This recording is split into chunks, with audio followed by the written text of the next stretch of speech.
Hello everybody, I hope you enjoyed that last video where I show you that black dye inks are really not pure neutral black, but a deep violet or purple. The gray seems to be neutral, the light gray that is. The regular gray for the Pro 100, it's not neutral. It is a shade of purple, and of course photo black being really purple. And this requires the compositing of yellow ink.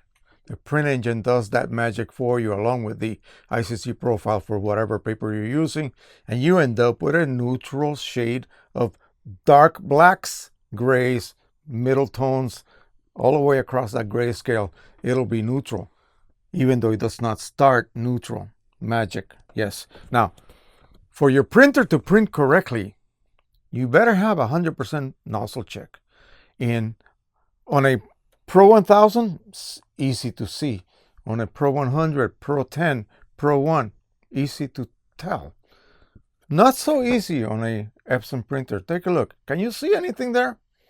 It is so faint you can barely see it. Heck, I can barely see it. I printed it on glossy paper on purpose. I wasted a good sheet of glossy paper so that I could see these lines a little bit better, because printing on regular copy paper is even worse.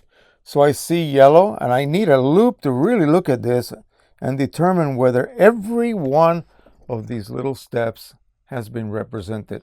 Now, a person asked me, why don't they just use a wider line?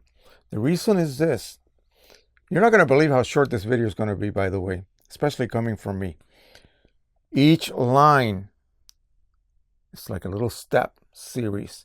Each one of those lines represents one little nozzle, one little orifice in that nozzle plate, and it's going to print a little line.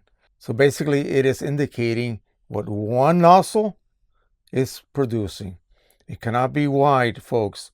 It's going to be thin. It's going to be as thin as the diameter of that nozzle opening, which is in the microns. Okay, so that is the reason.